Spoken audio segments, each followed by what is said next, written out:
Eu acredito que há outros elementos da semana que criam esse caldo de uma aparente crise para o governo.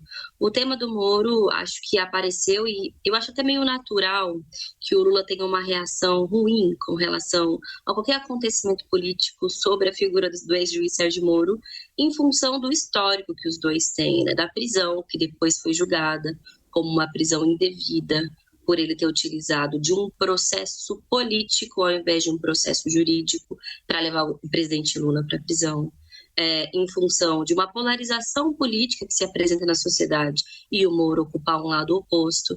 Então, eu até acho natural que ele reage dessa forma e é evidente uma reação que nega um fato, que foi um fato constatado pela Polícia Federal, gera muita animosidade, gera críticas e gera crise. Agora, eu não acredito que a crise que circunscreve no momento, né, a não aprovação de projetos, esse tema das medidas provisórias que ainda está em imbróglio, digam respeito ao que aconteceu com relação ao Moro, né? Acho que tem a ver com ainda uma dificuldade de conseguir dar uma amarração no Congresso Nacional para que o ano de fato comece. E quando as pautas mais importantes não deslancham, acaba tendo espaço para questões que, no meu ponto de vista, são menores. Então, numa semana, é uma polêmica de um deputado que foi transfóbico na tribuna. E aí, por isso, precisa de bastante resposta à altura, discussão na sociedade, tá bem. Na outra semana, é o tema do ex-ministro, ex-juiz Sérgio Moro. Ou seja, enquanto a máquina do governo não está funcionando para discutir reforma tributária, para as medidas provisórias finalmente poderem ser votadas, essas questões secundárias acabam tomando a cena da política. Agora, eu acho que não enfraquece, né, respondendo mais diretamente a pergunta, tendo em vista que foi a Polícia Federal, comandada pelo Dino e, consequentemente, do governo Lula, que tomou as medidas, as providências, né, para desmontar esse esquema que poderia, de fato, levar a uma situação muito perigosa, né? Que é uma situação muito perigosa para o hoje senador Sérgio Moro. E, ao contrário do que ele fez ao longo da sua vida política, mostra uma transparência das instituições, elas atuando, mesmo que a vítima seja um adversário político, a Polícia Federal, como deve ser, está atuando para protegê-lo, para identificar os perigos e para colocar a sua família em proteção. Infelizmente, quando ele era o ministro da Justiça, ou quando ele foi o juiz, não teve o mesmo tipo de postura.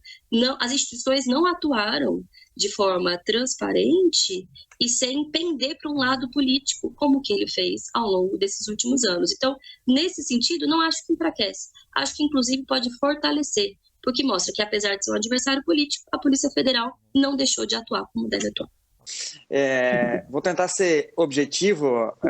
Na verdade, o que acontece? Nós temos a operação que se chama Sequaz, ou Secas, não sei como é a pronúncia, muito séria da Polícia Federal, que tem testemunhas, interceptação telefônica, a Polícia Federal realmente comandada e avalizada aí pelo ministro Dino, que disse, entre aspas, uma investigação muito séria, e aí uma sequência de azares do presidente Lula, ele um ex-presidiário, na sequência ele fala de que gostaria muito, ou que o objetivo dele é, abre aspas, foder o Moro. Na sequência, tem essa investigação onde se vai preso pessoas suspeitas de cometerem sequestro e assassinato dele e da família, sendo que um dos suspeitos contrata o advogado que é do filho mais velho do Lula. Nós temos 1.300.000 advogados no Brasil, e o suspeito contrata o advogado do filho mais velho do Lula. Na sequência, o Lula, ao invés de dizer que legal, as instituições estão fazendo o seu trabalho, ele diz exatamente o contrário, abre aspas, é visível que é uma armação do Moro, fecha aspas. Essa afirmação traz para ele o ônus de provar essa armação. Então, se ele, enquanto chefe de Estado, diz que há uma armação envolvendo a juíza Gabriela Hartz com o Ministério Público Federal, com a Polícia Federal e talvez com o próprio ministro, ele precisaria ajuizar algum tipo de ação, fazer algum tipo de representação que até o momento não existiu.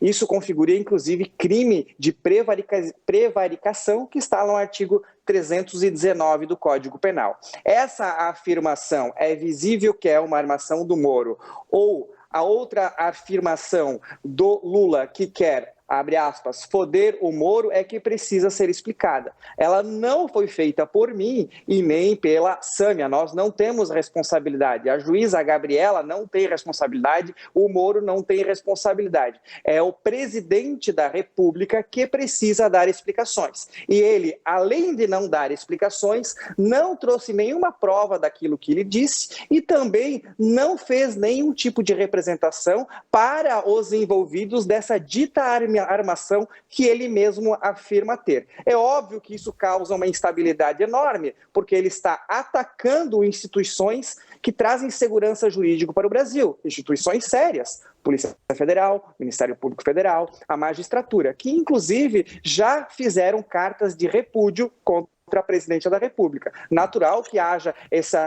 conturbação no mundo político e imagino que deve perdurar por mais de uma semana. Eu acho que a criminalização da política é uma tônica do ex-juiz e agora senador Sérgio Moro. Ele alimenta isso e cresce com isso, né?